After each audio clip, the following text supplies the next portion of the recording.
you have to know what the goal is. And the goal, if you want to make great wine, you have to taste great wine. You have to taste benchmarks. I mean, how can you make great wine if you don't know what it tastes like? Unfortunately, today the wine prices have gone way up for the top tier wines. Unfortunately, when I started, they were expensive, but we could do it. That's why we have tasting groups that buy an expensive bottle and that get 6 people together or more to taste it. But you have to do that, and you have to taste the great wines to understand what the goal is, and that's difficult. Welcome to the Going Big podcast. I'm your host, Kevin Gentry, and this is the place where we celebrate bold moves and big ideas. Each week, I sit down with inspiring leaders, entrepreneurs, and change makers who are making a significant impact in their careers and in their communities. Whether you're looking to level up your leadership, pursue your passion, or just get inspired to take your next big leap, this is where those stories come to life. Now, if you're listening on iTunes, YouTube, or anywhere else you tune into podcasts, be sure to hit that subscribe button so you'll never miss an episode. Now, let's dive in to what it means to truly go big.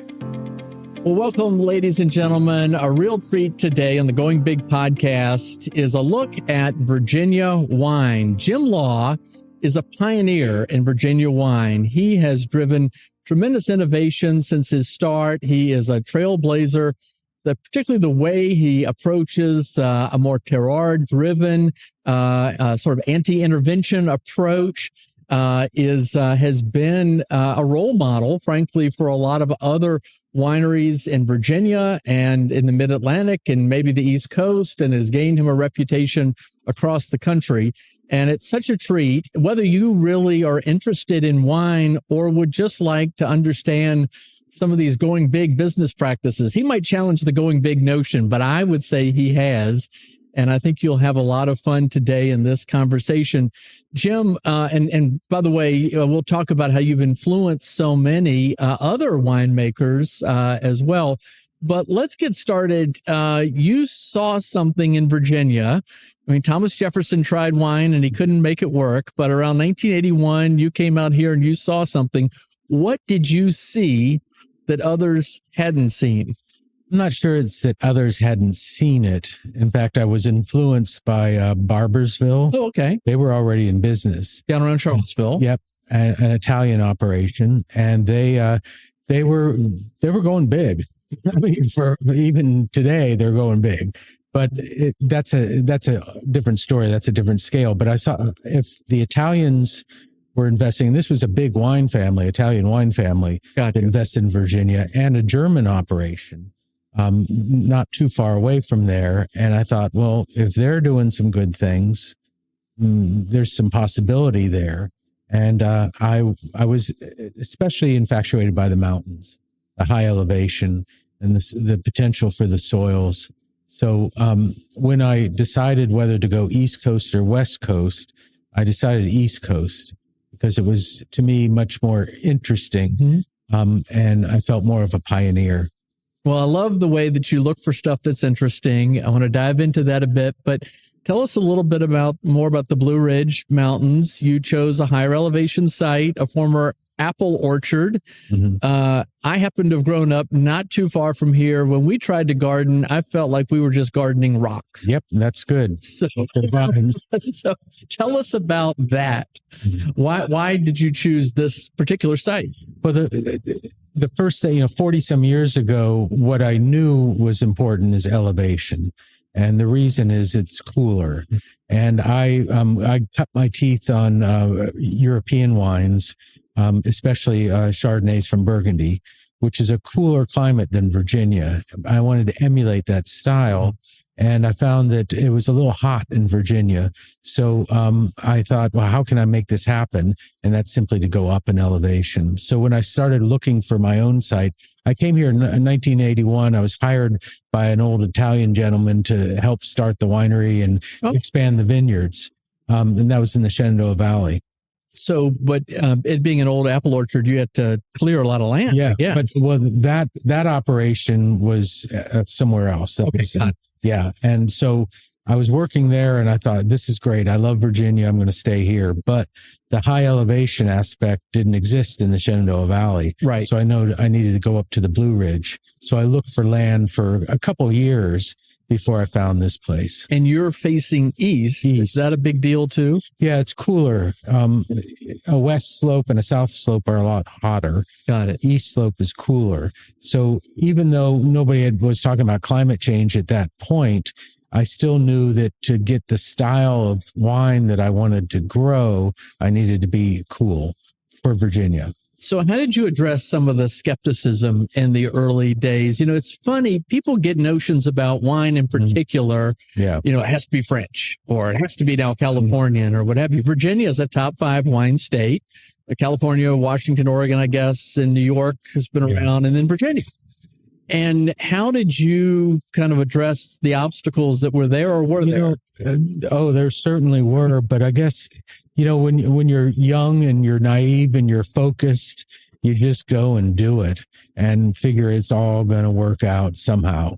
And so that's what I did. I'm mostly interested in the farming aspect. That's what I love. You are a farmer. Yeah. I mean, after I've been doing this will be my 46th vintage.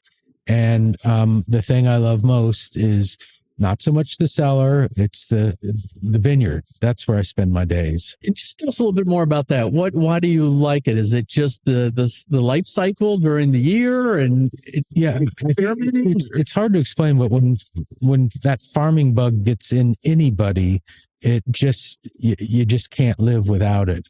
You're just uncomfortable doing anything else.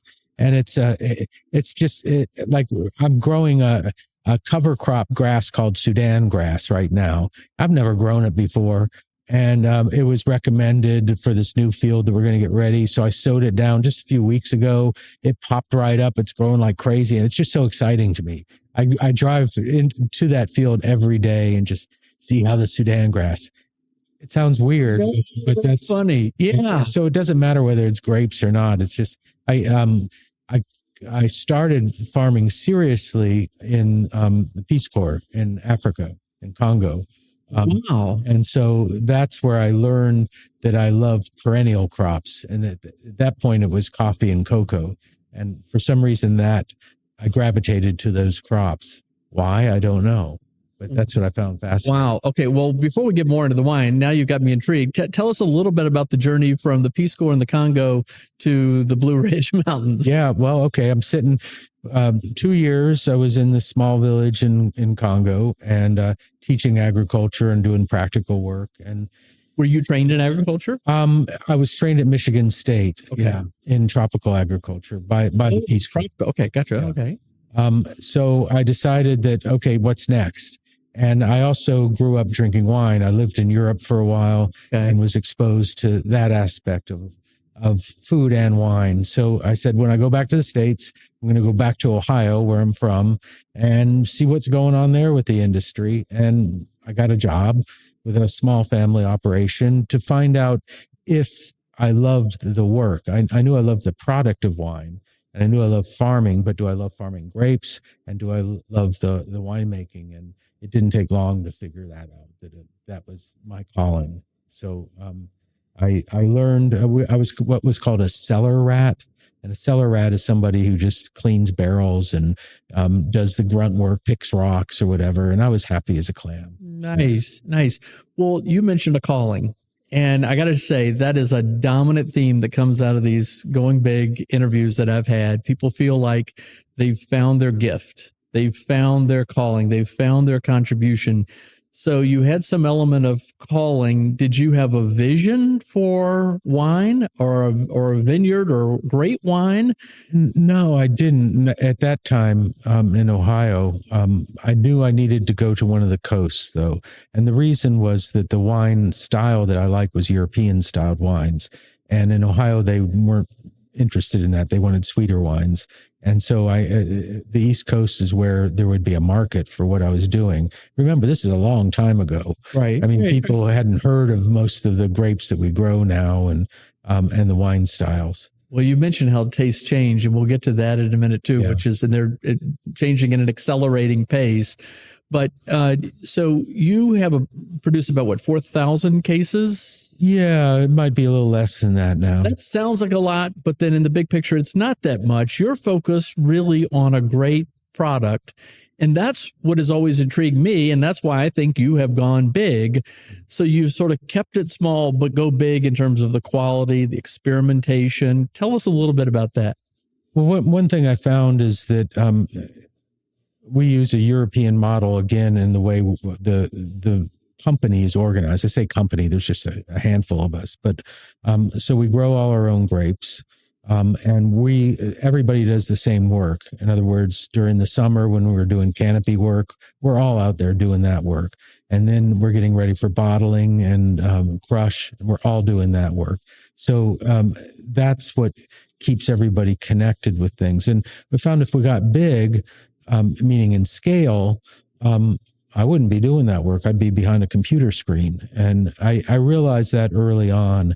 And I realized that's if I want to do what I want to do, then I have to keep small so that I can do it and not just direct other people. So is that kind of the sort of farmer in you? You can just, from the soils to the plantings to the springtime to the rains to, what's going on. And I mean, and pretty much every step along the way. Is that important? Is that tied to how? Oh, no, it's absolutely critical. For many years, I've done apprentice programs where I select somebody for 2 years to work here, and they usually know nothing to start with, but they have a passion. So what I do is take them through. They do the same thing, working in the vineyards, working in the cellar. But the first year, everything's coming at you new, and you haven't put it together. And then the second year, you start understanding. So this soil, we planted Cabernet there, but we probably shouldn't have. That was a mistake. And why is it a mistake? Well, look at the vines are growing too much and they're not ripening the grapes. And then you taste the wine, say, ooh, that wine is a little green and not so good. And then it starts clicking. And so the same thing happened with me, that you can't force a wine to be good because if it's not grown on the right soil, and then you have to make the big decisions of pulling it out if you made a mistake. And we made a lot of mistakes. Well, I love the attitude you have about experimentation. And, I interviewed these two guys from Walla Walla, Billo and Pinto Naravone, and they do a lot of experimentation. And I think they've driven up the quality of the wine in that region. And I think that's why part of your reputation is that's what you've done in Virginia as well. But you sort of see yourself more as a wine grower than a wine maker. Yeah. Help us understand that distinction. Well, a wine grower is simply focused more on the vineyard and understanding what we call soil-vine relationship and understanding how the vintage unfolds. Like we're having a very different vintage this year, meaning the growing season is very different than it's been the previous two vintages. And so we're having to reshuffle and rethink how we're managing the vineyard. And that can be a little trying, but the whole idea with a wine grower is you do everything you can to bring in what we call a balanced grape. And balance means that it has just the right, just the right sugar, just the right acidity, the right flavor, that you're able to do that so that when it hits the crush pad and we're starting to make wine, you don't have to do anything. You don't have to manipulate it. You don't have to change it. You don't have to add anything because it's all right there. And so that's what a wine grower does. A winemaker might say, well, it's okay. It's not quite right, but I can fix it in the mix. Ah, okay. And I don't know. I don't even know how to do that. So if I went to another winery, you have a winemaker here. Well, I've been officially the winemaker until 2017. And then one of my former apprentices, Jonathan Weber, I asked him to stay on and become winemaker because we really work and think together well. And so he understands. And what a wine grower does that is also a winemaker, I mean, somebody makes the wine, is that you have to not have an ego. Because you have to understand that it's all about what happens in the vineyard. It's not about what you do. There's a French saying, it's called ne fâtez pas, which depends on how you translate, means don't mess up. And that's the whole thing with winemaking at this level is you just don't make a mistake, and the wine will show what it needs to show because of the vintage or because of the place. So maybe that's why farmers have so much humility. They know that it's not them. They're really working with when you work with the weather, you have humility because you know things will happen out of your control. And it's just a given. Wow. Well, you mentioned, so I mentioned I grew up near here in Culpeper, and we just had a little bit of land, but we had a clay area that was just really not good for anything. I felt others were more fertile, just even within that few acres. Mm-hmm. You have 3 different properties that you are growing wine. You have the one here, which is hardscrabble. I guess because of the rocks. Yeah, well, and also this is a region, this little micro place is called hardscrabble. It was called hardscrabble 100 years ago. By the farmers who were trying to do it. Yeah, this land, we're right on the Blue Ridge. Mm-hmm. And, you go east and it's Middleburg with really rich soils and very prosperous farms. And you go west, you're in the Shenandoah Valley with good producing farms, and they're doing well. But up here, it was always poor. Yeah, makes sense. Because of the soils and the slopes and the rocks. And so it's been draining down for millions of years. It's eroded, hardscrabble soils. All right. So you have 2 other properties that you draw from. Why is that important? Do they produce distinctive things? Do you mix them? Yeah. How does that work? Well, what we're trying to do is understand our place. The French term is terroir, which loosely translated means the taste of the place, the taste of the farm, not just the soil, but the microclimate in the wine. Because that's what drew me to Virginia, is that it was what I call virgin terroir. Nobody knew. And when you think about it, in most wine growing regions, they've been growing grapes for not just hundreds, but thousands of years. They know, they've dialed it in, which is really cool. And you're making great wines that way. But there's very few places in the world where you can start from scratch and be the first one to sort of, it's like going to the moon. I mean, there's no way that anybody else can do that. But when you can do that in a virgin site, you're going to learn some things, and you're going to explore, and you're going to go where nobody's gone before. Fascinating. All right. So now I'm really beginning to appreciate this. Okay. Because you're experimenting, you're a farmer, and you're trying to have the wine express the place. All right. I don't know why it's taken me so long to understand. Well, I mean, you think about it, you talk about Virginia wine or Washington State wine. It's a big place, but it's a place. The wine is categorized by the place. We're trying to get really small and understand our specific little corner of Virginia, and what the wine can do, what it tastes like.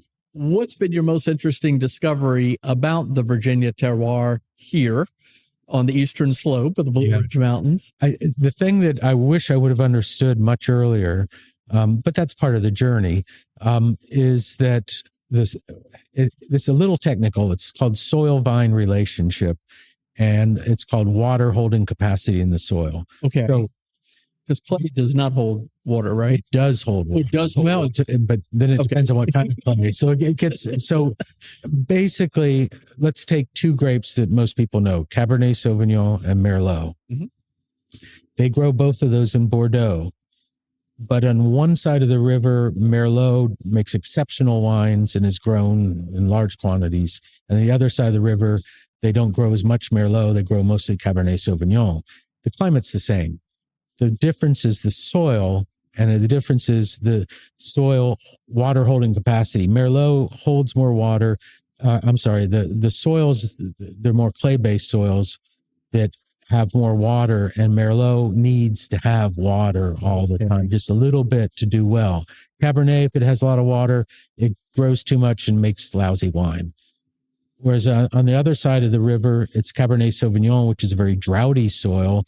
It's on gravel, and it's the vine can't go too vigorous, and it's in good balance. So what we found here is we planted Cabernet Sauvignon on all the wrong soils, on more clay, until we found out it does much better on granite. which is more rocky soil without a lot of clay or water holding capacity. And that made a huge difference. And so now the Cabernets are beautiful, but when we started, they weren't so beautiful. Okay, so we have these expressions. You and I were talking earlier about a Pinot Noir is very thin-skinned, and we have that expression that somebody can be very thin-skinned, very sensitive. Deep roots are good. Do you want the vines going down looking for water? Well, Want to get fat and lazy, right? Like everything, it sort of depends. If the soil allows it, but if they get too deep and too happy, then the vines are too big and it doesn't give you the best wine. It really depends on the grape variety, the wine style, the intention. But we find that some of our best Cabernet is on actually thinner soil, and the roots can't go that deep. Interesting. So we have a crazy climate, especially in Virginia. The summer, we've had these really hot nights, a lot of rain this year. And some of these other places, they can control some of the irrigation more. Like in the Walla Walla area, they don't get any rain, so they irrigate. They irrigate. Yep. How do you deal with? Well, but you see, that gets back to, in this case with water, it gets back to the soil. That when we look at, in Washington State, they will irrigate and it's easy. They just, the vines need a little water, turn it on, no problem. That's not the way it works here. We don't irrigate. We don't need to irrigate. But what we have to do is evacuate the water. In other words, we have to have good drainage and ways that the water from the rain will evacuate, either roll off the hill or roll through, percolate through the ground and out. So that's why the gravelly soils in Bordeaux are better for Cabernet that doesn't like a lot of water, and the clays are better for Merlot. And that's what we've learned over time. It's a hard concept to understand, but we do get a lot of rain here.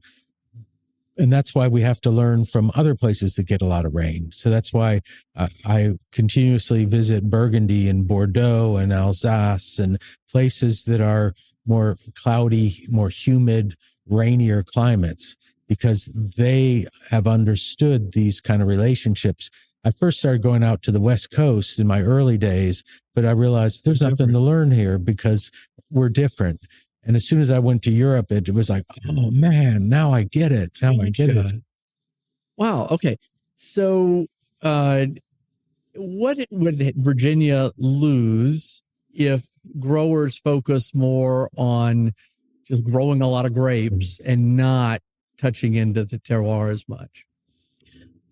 There's a place for that. I mean, when you do what we do with the labor and the intensity and the lower yields, the wine's going to be expensive. So not everybody can afford on a daily basis to drink that kind of wine. I get that. It's more a special occasion, a special wine. So there's not a problem. I don't have a problem with larger production to make the wine more affordable. The wines usually aren't as expressive, but that's true with anything you spend money on. There's different levels. So in Virginia, terroir expression will diminish if you have a high production site. Some soils will give you large yields and some will give you meager yields. But the ones that give you meager yields are the ones that will make the most concentrated, intense wines. All right. So looking back over 40 years of doing this, what would you advise to other emerging wine spots in the country? It just seems like they're growing wine everywhere. I've heard Texas, Arizona, New Mexico, Idaho. I know Michigan has been going on for a while. Yeah. Maybe every state. I know the Eastern Shore of Virginia has wine. Oh, sure. So what would you recommend to those who are starting or emerging based on what you've learned about this? Well, first of all, you can build. All these emerging regions now have a fledgling industry, so you can learn from others initially what shows promise and what doesn't. But the thing I always tell people is develop a palate. In other words, you taste wines constantly and taste them seriously. You don't just open a bottle and have it with dinner, which is great, but We have tasting groups. We taste technically. We taste in order to develop our palate to understand balance and acidity and what it takes to make a great wine. And if you don't have that, then you're kind of winging it. Well, I just love that you have this intellectual curiosity, this desire for continuous improvement, the experimentation. Love that. Love that you are really values based. You're trying to just get this right. What do you advise these who've apprenticed with you? What are you teaching them?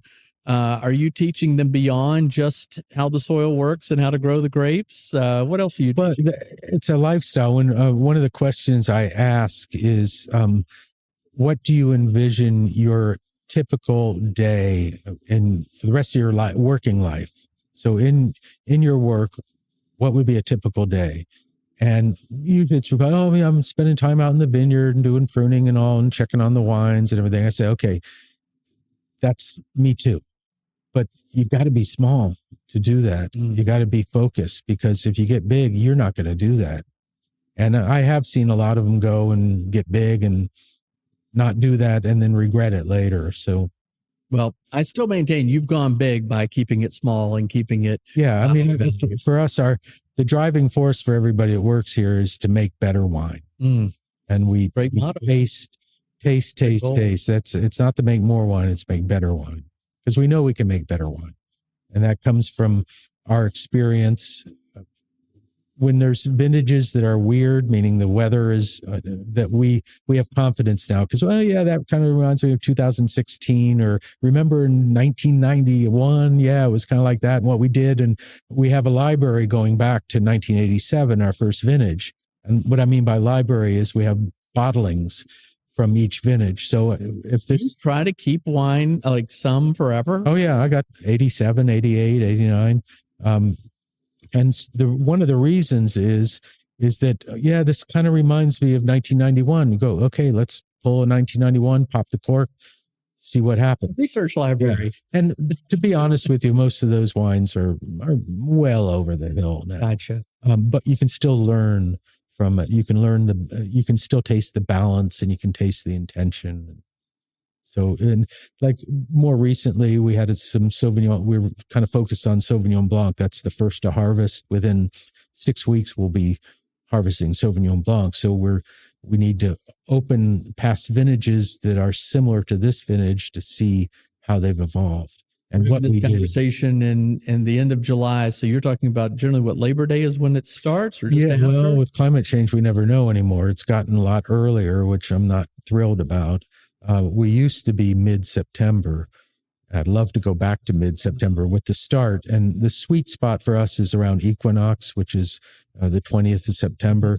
The nights get cool. The days are sunny. The humidity drops. I always say it's time to be in Virginia. Frankly. Oh yeah. No, if you're starting harvest and we start right at sunup and you're wearing a t-shirt, it's probably not a good thing. You need to have a sweatshirt on. It needs to be chilly, because you get better aromas, better flavors, better colors if your grapes are ripening chilly rather than warm. And then your thickest skin reds you harvest last in October or so? Hopefully October, still October, yeah. And you're hoping there's not a late season hurricane that dumps a lot of water and, oh my gosh, the farmer's life. Yeah, well, there's always a potential for hurricanes, of course, but they can happen in August, September, October. Even November, yeah. Amazing. And then sometimes now we get these early springs and then another late freeze, and that can zap your buds. And that's the biggest in this region. The biggest concern with climate change is fluctuations, huge variabilities, and farmers don't like surprises. Right. We don't like to. We want to. April should be like this, and May should be like this, and everything's good. But makes sense. It's too hot, too cold, too dry, too wet. That's never good. Well, given your whole track record, your experience, what do you hope for the future of Virginia winemakers? Well, the one thing that I'm really seeing more and more is people really going out and finding a great site to plant. And we understand what that is now, whereas we didn't when I started. in a way, I got lucky, but I was looking for certain things that I knew were important in choosing this site. But now there's much more focus on soils, on elevation, on aspect, north, south, east, west, and that's the most encouraging thing, and that's why I see the quality will keep improving. Well, I met your daughter, Samantha, earlier. Actually, met her a couple of years ago at one of the dinners that you all had in Great Falls. I think at L'Auberge Chez Francois. Yeah. And which is great that you do these dinners and things. And I'll comment on some of that as we wrap up. But what do you hope for her and even maybe her young children in terms of the future? She and her husband joined the business a year and a half ago now. And they're building a house here on the farm. And the hope is that they'll take this same idea and go with it further. Make better wine. Mm-hmm. I mean, that's the whole motto. Is make better wine. With climate change, we're having my love is Chardonnay, and that's one of our best wines. Mm-hmm. And I'm just worried that in the future we'll start getting too warm for Chardonnay. So we have an experimental vineyard where we have 20 some different varieties, a lot of them from warmer climates, to see how they'll do in our new climate. You trying some like Italian grapes? Yeah, the one that showed really well is called Fiano. It's a white grape from the southern Italy. Okay. And it's done really well. And we just placed an order for 1,000 vines. Wow. We have now 12 vines, and that's all we need to plant just to see how they do. But the next level will be 1,000 vines. That's enough to make a couple barrels down the road, and then we'll see how. I'm hopeful for that maintains good acidity and it's resistant to any rains that come late season. So, love this. When you're a vegetable grower, you can plant in the spring and harvest in the fall, but you've really got to wait a while to really see the product of your. I mean, we planted this experimental vineyard about, I'm not sure, 6-8 years ago. Piano shown really well. Jonathan Weber and I went to Avellino in the little villages in Italy where it was grown to talk to the growers there to get a better insight.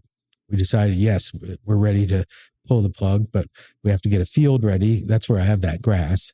And it'll take 2 years to get that ready. Plus, we have to order the vines now for planting. We're in 2025 now. This is for spring of 2027. And then it'll take 3 years plus to start getting production. So you can do the math. And then we have to make the wine and age the wine. So, well, farmers have to have humility and patience. That's for but you have to love the process. Yeah. To us, the process is much more interesting. That's, my dad was that way. And I know he was disappointed I didn't have that same interest, but now I'm appreciating it all the more because he clearly had that love for it that you do. So wrapping up, looking back, what you've now learned over these years, looking at a younger version of yourself, considering a younger version of yourself, what would you tell that younger self to do any differently? Start growing sooner, experiment more? I would say the one thing I lived and studied in Europe, but it wasn't farming. When I was younger, it was actually economics. So when I came, the one thing I would tell myself is before you start setting too many roots here, go to Europe, start working for wineries and vineyards and understand that, because I would have shaved maybe 20 years of learning curve off if I would have known then what when I started. But that's the one thing that I wish I would have understood so much of that. Got it. Well, I have two last questions.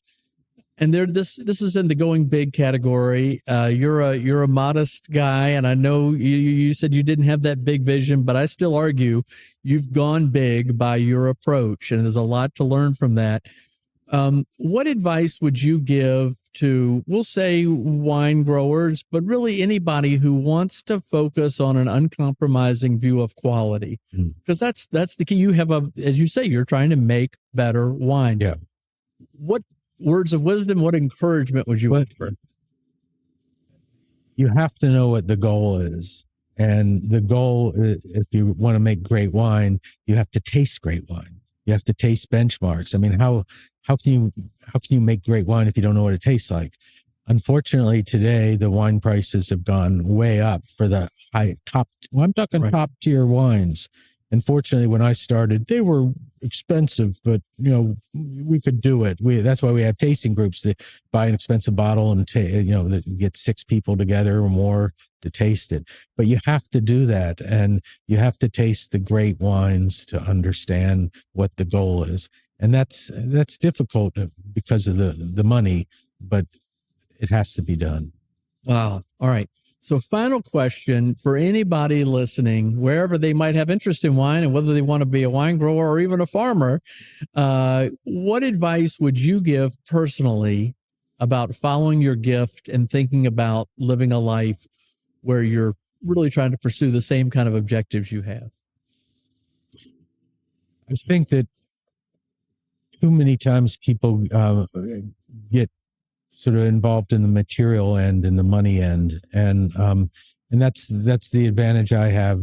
Having been a Peace Corps volunteer, I understood you can live a great life and you don't need material goods. So if you can keep away from that profit motive, I mean, you have to make money because we are a for-profit organization, but you don't have to make a lot of money. And so you don't have that thing to push you as much, and you can be comfortable with it. Well, then you're getting a lot of personal value out of the sense that you are creating great value. That's how I'm reading it. Yeah, no, the thing that makes me happiest is when I taste my wines alongside the great wines and realize that I'm in the ballpark. Yep. Yeah. Well, ladies and gentlemen, I strongly recommend Linden. Years ago, a friend of mine who's in the wine business, I said, I'd like to learn about Virginia wine. He said, go to Linden. And we did. And my wife and I have been here many times, and we haven't been in many other places, although there are now hundreds of wineries in Virginia. No offense to all the others, but this is good. You need to make a reservation. They're not always open. I'm not always convinced you want to sell a whole lot of wine. You want to make great wine. And it's just awesome. It's always, I've learned so much from you and been inspired by you. Thank you, Jim. Thanks for the time to speak today. Well, thank you, Kevin. Thanks for coming. Obviously, we're here at Linden. You can see the barrels. Well, looking forward to many, many more years of great wine and great product and enjoying the stuff that you've made 10 or 20 years ago. Yeah, I'm still enjoying that.